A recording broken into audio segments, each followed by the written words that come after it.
Olha, hoje a gente vai mergulhar de cabeça numa das perguntas talvez mais antigas e divisivas da história, né? Com certeza.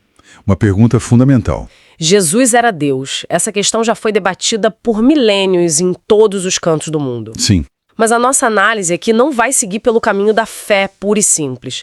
O material que a gente tem em mãos propõe um desafio um pouco diferente. É uma abordagem quase forense, eu diria. Exato, focando na lógica, no contexto histórico e, principalmente, na motivação humana.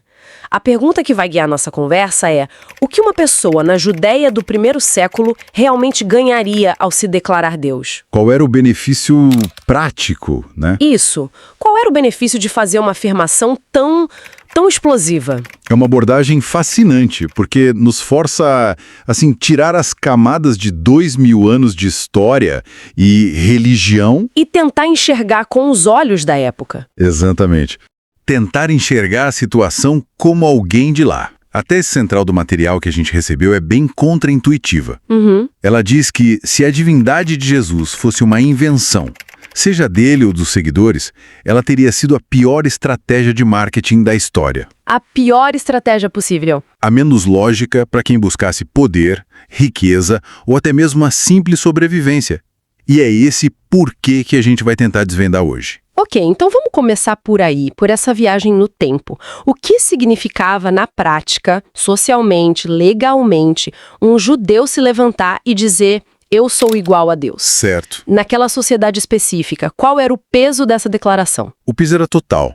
A gente está falando de uma cultura monoteísta radical, onde a unidade de Deus era, assim, o pilar de toda a identidade deles. A base de tudo.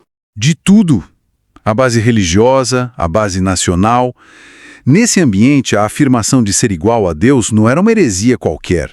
Era o crime máximo, a blasfêmia suprema. E a lei? O que a lei dizia sobre isso? A lei judaica, como descrita lá no livro de Levítico, era brutalmente clara. A punição era a morte. Morte por apedrejamento. Exatamente. Então não era só uma questão de ser, excomungado ou marginalizado. Não. Era uma sentença de morte automática, perante a lei da própria comunidade. Entendi. Reivindicar divindade não trazia prestígio, não abria portas. Pelo contrário, era o equivalente a pintar um alvo gigante nas costas. Era um suicídio social e político. Exato, um ato suicida. O raciocínio que o material nos apresenta é muito direto. Se Jesus estava mentindo, ele escolheu a mentira mais perigosa e autodestrutiva que um judeu poderia sequer conceber. Autoridades. Isso desmonta a ideia de que ele buscava ser uma figura religiosa tradicional. Mas e outras formas de poder? Poder político, material? É uma boa pergunta. Muitos movimentos dissidentes tentam subverter o status quo para ganhar poder político, né? O material que a gente analisou investiga isso. Sim, investiga. E a resposta que as fontes apresentam é um não bem forte. Em vez de poder, a afirmação de divindade só trouxe conflito para ele. Conflito direto. Direto. O material aponta vários episódios nos evangelhos em que as autoridades tentam apedrejá-lo ali, na hora. E a justificativa é sempre a mesma. Porque, sendo tu homem, te fazes Deus a ti mesmo. Ou seja, eles entenderam perfeitamente a reivindicação. Perfeitamente. E a reação foi imediata e violenta. Mas e o poder político mais direto? Liderar uma rebelião, por exemplo. A Judéia estava sob ocupação romana. Existia um anseio popular por um líder. E essa é a parte mais curiosa. As fontes descrevem que essa oportunidade foi praticamente entregue a ele de bandeja. E ele rejeitou. Como assim? Tem aquele episódio famoso depois da multiplicação dos pães, em que a multidão está eufórica. Certo. Eles veem nele o líder que esperavam e tentam, à força, coroá-lo rei. A reação dele, segundo o texto, é fugir. Se retirar sozinho para o monte. Ele ativamente se esquiva do poder. Ativamente. Isso é fascinante porque inverte completamente o modelo de líder carismático que a gente conhece, né? Total. Onde a mensagem muitas vezes leva a um acúmulo de poder ou bens, falando em bens e a riqueza. Isso costuma ser um motivador bem poderoso. O material também é taxativo nesse ponto. A descrição que temos é de um pregador itinerante, sem posses. Sem nada. A frase que o material destaca é emblemática, quando ele diz que as raposas têm seus covis, mas o filho do homem não tem onde reclinar a cabeça. Ele e os seguidores dependiam da hospitalidade dos outros, Não há nenhum indício de acúmulo de riqueza. Então a lógica do material é: ninguém mente para obter desvantagens. Exato. Se o objetivo era poder, ele rejeitou.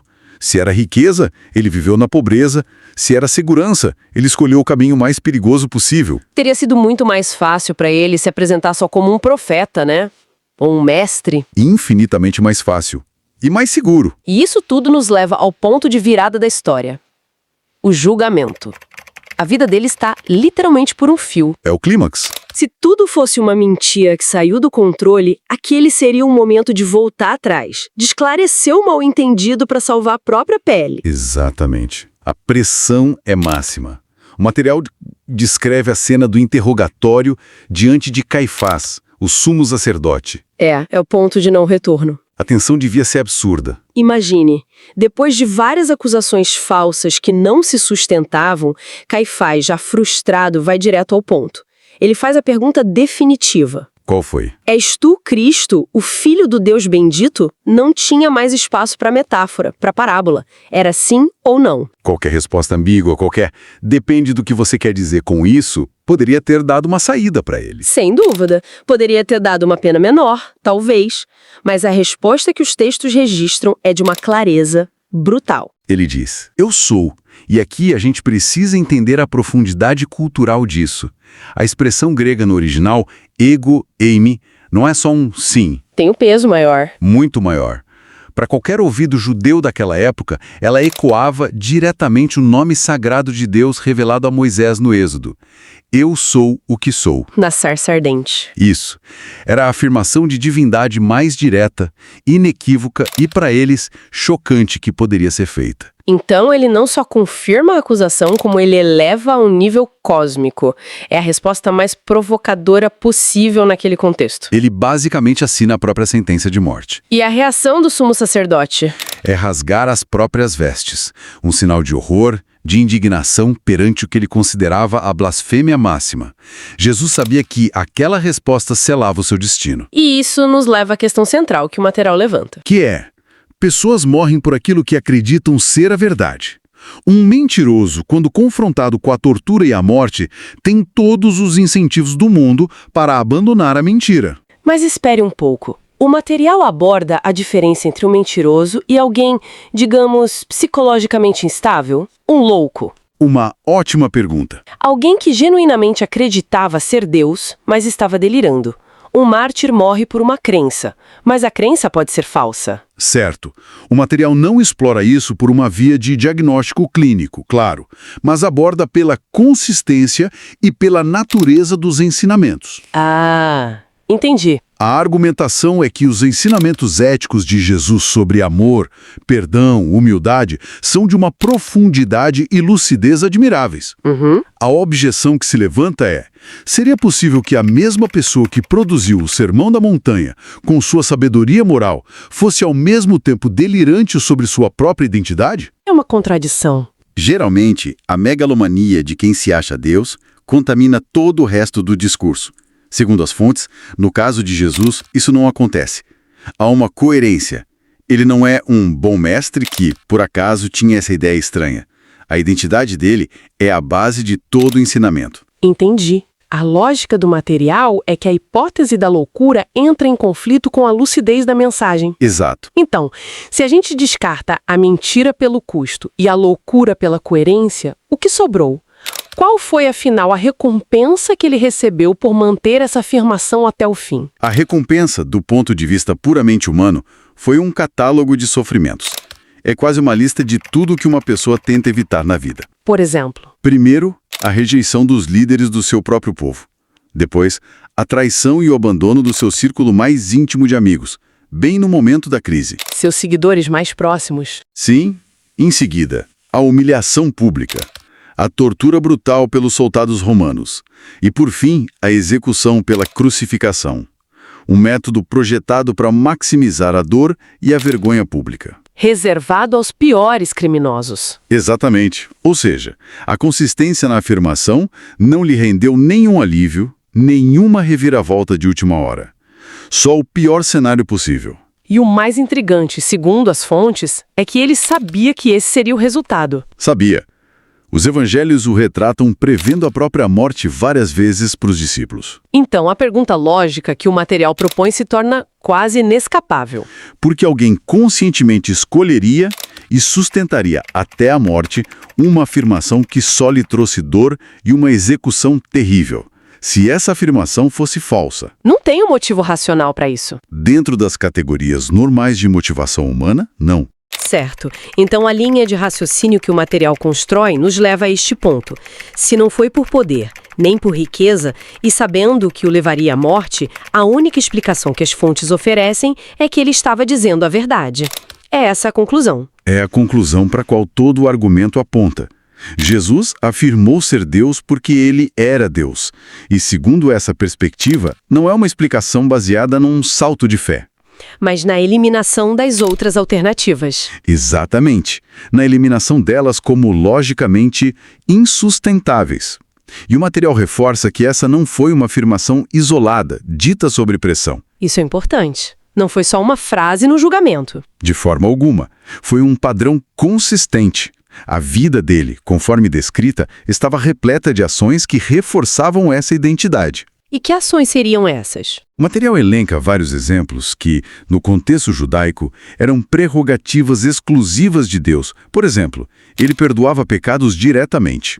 Numa passagem famosa, ele cura um paralítico dizendo: seus pecados estão perdoados. A reação imediata dos mestres da lei foi pensar: quem esse homem pensa que é? Só Deus pode perdoar pecados. Eles entenderam a implicação na hora. Ele estava assumindo uma autoridade que nenhum profeta antes dele ousou reivindicar. Exatamente. Nenhum profeta dizia, eu te perdoo.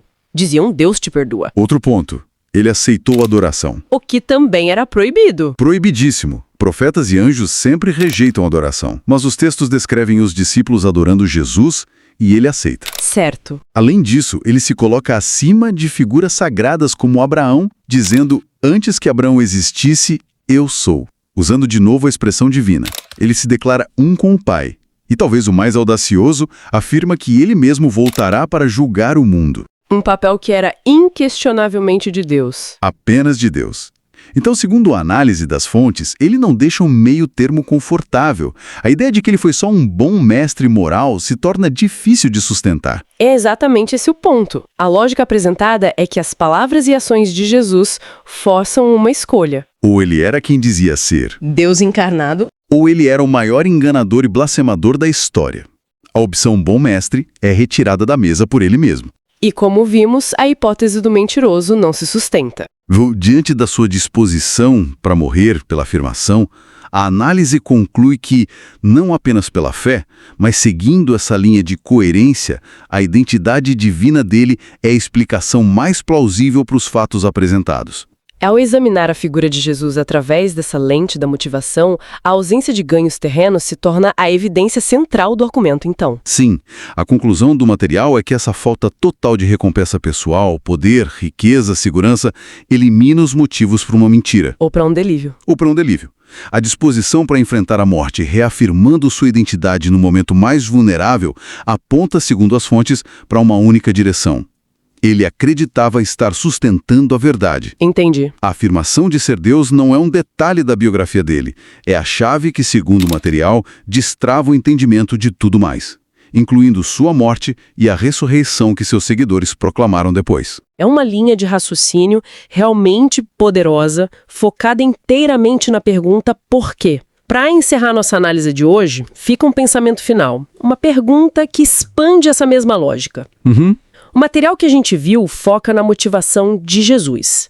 Mas e quanto à motivação dos discípulos dele? Boa pergunta. O que poderia transformar um grupo de homens apavorados, que se esconderam com medo depois da crucificação, em pessoas subitamente dispostas a enfrentar a tortura e a morte? E não para defender uma filosofia. Exato.